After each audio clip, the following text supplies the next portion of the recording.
What's going on, Nerd Squad, and welcome back to Top 10 Nerd. Today's video, we'll be looking at a handful of DC Comics moments that won't make you think twice. Maybe there's a printing issue, maybe there's a continuity error, or maybe there's creative decisions that had to be changed down the road. Or maybe it's so silly it doesn't leave your brain for years and years. Whatever the case may be, here to break down 10 of our favorite DC comic moments that make no sense. I'm Taylor McWatters, you're you, let's do it. Kicking off the list at number 10. Coarse language. Usually when a product gets recalled, it means something must be really wrong with the product. In the case of comic books, that could mean a plethora of swear words making its way into your child's hands. Back in 2008, DC Comics caught a printing error too late and caused the company to recall thousands of copies of All-Star Batman and Robin issue 10. The curse words had originally meant to be blacked out, to avoid offending youngins. But the problem was that the letters were visible and easy to read after they were blacked out. I learned a few swear words from George Carlin. If I grew up and Batgirl taught me a few words, you can't really argue that to your parents. But she said it, why can't I say Makes no sense. If Batgirl says I can say And before we head over to number 9, if you guys could go ahead and give this video a thumbs up because it helps us out quite a bit here at our studio, or our at-home studio closet here. You guys are the best. Thank you so much for watching. Now let's go back to our list. Number 9, a weird bathroom. This next one comes from issue 5 of Batgirl and Birds of Prey.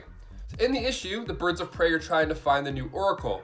But on page 18, we get a look into a bathroom, and let's just say the layout. It doesn't make a lot of sense, okay? For starters, the bathtub is tucked neatly in a corner. The only problem is that there's a door behind the tub, which is just the scariest place for a door. If someone opened that while you're in the bath, you're there. You're like right there. So fans have pointed this out before, and their argument is that maybe it's a closet in the bathroom, maybe it has like towels, whatever the case. Like whatever it is, this is a surefire way of breaking your shins like once a day.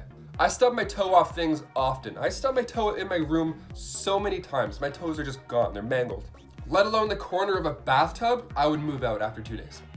This is a tiny, confusing element of an otherwise great story, but it's always fun to bring up because once you see it, you can't unsee it. There are real bathrooms like this in the world. Isn't that crazy? There's that one bathroom where you can go outside and people can't see inside, but you can see outside. It's like a public bathroom. Nightmares, absolutely nightmares. Number 8, the Suicide Snare. Released back in 1987, Action Comics Volume 1, issue 593, The Suicide Snare. The cover of the issue, first of all, shows Superman with Big Barda.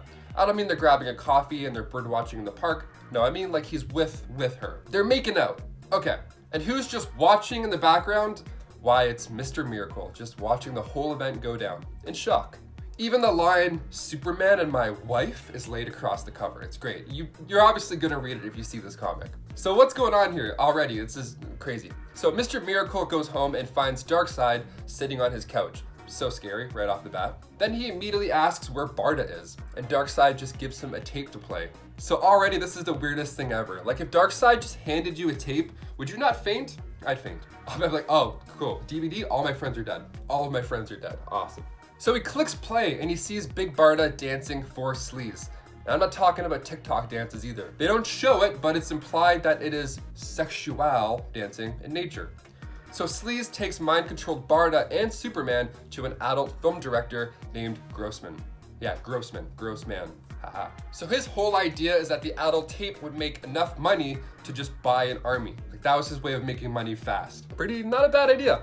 So in comes Mr. Miracle to save this awkward day, releasing the two from Sleaze's mind control. That would have been a really awkward brunch though if Mr. Miracle didn't show up. Also, I wonder if readers had a certain song in their head while they were watching the dancing scene. Sometimes you read something and you imagine music playing. I read this scene and I imagined Hungry Like the Wolf was in my head while they were dancing. Maybe it's just me. Maybe I'm old school. Number 7, Batman's skin suit. Batman has an incredible fashion sense. The guy knows how to dress, either during the day as Bruce Wayne when he's scoring chicks, or at night when he's dropping bad guys off buildings, breaking their legs. But back in Suicide Squad issue 13, titled Battle Lines, Batman has a bit of a wardrobe malfunction. So when Batman is tackled by Rick Flag, it seems he loses his shirt in the battle, but only for a moment, just for a little. So how did this happen? Obviously it was a printing error and the color just looked different and it matched his legs. So now it looks like he's a naked dude fighting in a Speedo and a cape, which is pretty intimidating. I wish they did this in a movie for a split second while Bruce is just fighting a guy. He's just naked all of a sudden, just decking someone, and then in the next scene he's wearing full armor again. The audience is like, Rotten Tomatoes would give it 110%. That's all I'm saying. That's all I'm saying. Number 6, Supergirl's pet horse. There's no doubt love is a major driving force with most of these superpowered beings. But some of the relationships here are just a bit too far-fetched. Like, you know, the time Supergirl fell in love with Comet, her pet horse. It's a sapient horse with magical powers who at one point was actually a centaur in ancient Greece. He first appeared in Adventure Comics 293. Now, of course, super animals aren't new to DC Comics. So we also see Krypto the super dog, who came from Superman's past, Streaky the super cat, Beppo the super monkey, and Comet was this pet from the future. Yeah, so already my brain is like, So he became Supergirl's pet, and then he became a human in Action Comics issue 301. Yeah, like in Shrek, he becomes a hot guy. So a comet that was passing Earth turned Comet into a human man named Bronco Bill, a rodeo star. He rides horses, he knows how the whole works. It's Bronco Bill. Then Supergirl and Bronco Bill fell in love and dated for some time, until he turned back into, you know, an animal? Yeah, this is wild on so many levels. Also, I have so many questions that I kind of don't want to know the answer to. He's a rodeo star. That's all I'm saying. You can put it together. That's all I'm saying. Number 5, seeing doubles. Sometimes a superhero does something with their newfound power and it saves the day in a remarkable way. Or sometimes our hero gets these new incredible abilities and the idea just doesn't stick. Readers witnessed this back in Superman 958, the issue titled Superman's New Power. Also, what an inviting title. Of course we're going to want to look into this.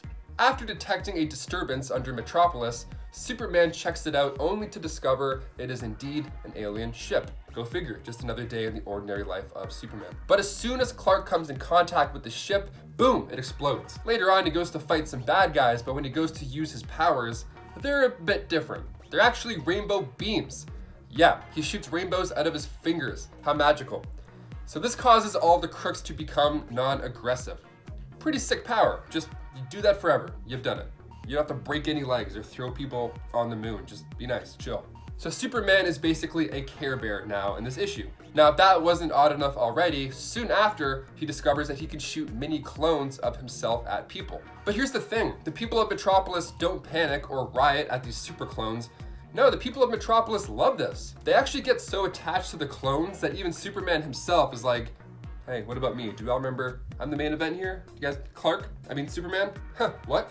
Also, if Superman can shoot out mini clones of himself, shouldn't those mini clones be able to shoot other mini clones out of themselves as well, and so on and so forth? I would love to read that issue. That'd be amazing. So many Superman, all the Superman. Number 4, Green Lantern's replacement. Since we're on the topic of animals making readers scratch their heads, I have to bring up another super pet, Streak the Wonder Dog.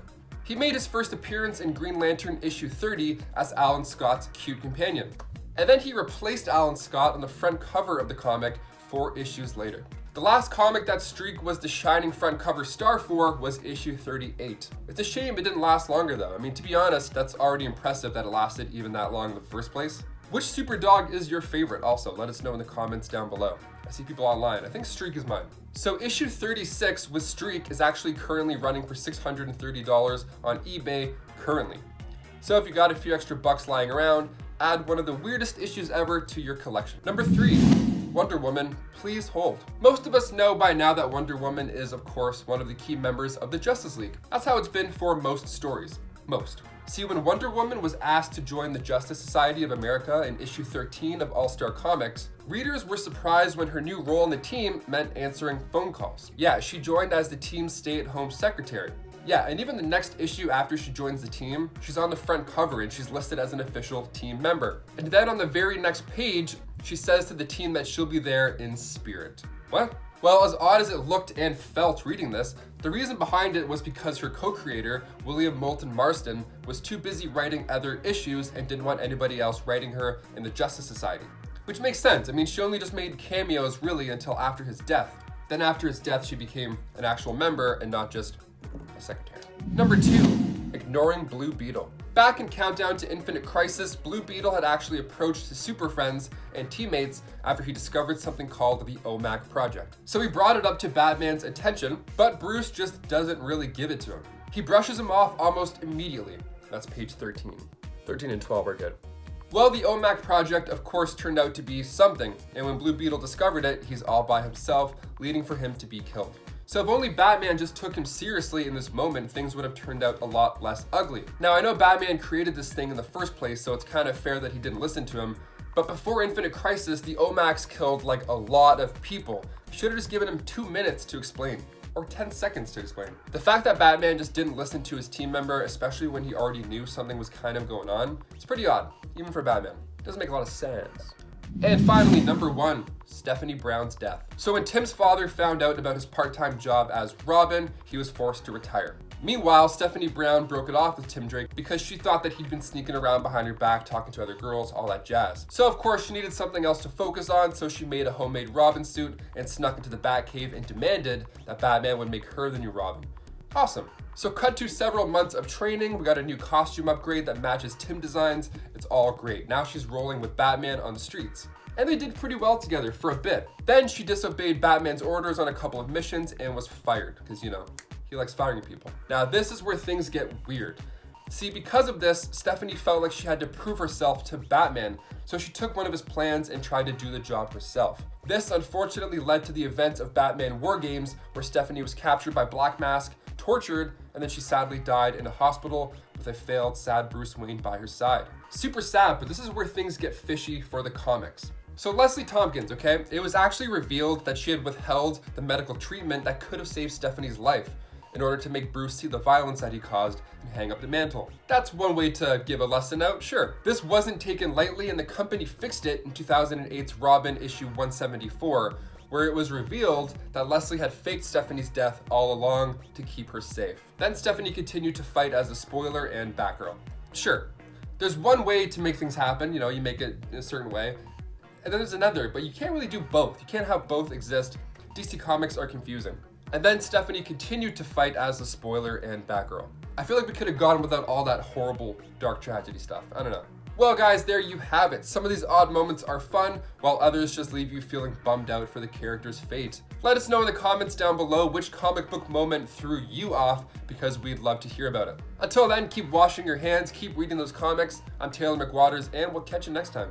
Peace.